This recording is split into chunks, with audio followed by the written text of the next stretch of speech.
Syederolun pengunjuk rasa yang menamakan diri Persaudaraan Alumni 212 Jumat menggelar aksi di depan Masjid Raya Baitur Rahman, Banda Aceh. Mengusung tema aksi bela agama, mereka mengecam Sukmawati Soekarno Putri. Dilakukan oleh Ahok. Takbir. Meski sudah menyampaikan permintaan maaf Syederolun, Sukmawati dinilai telah menistakan agama Islam lewat puisinya.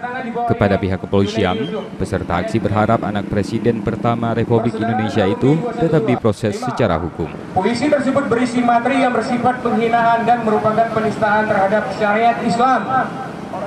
Khususnya kita sebagai warga masyarakat rakyat Aceh yang notabene adalah sebuah provinsi yang bersyariat Islam.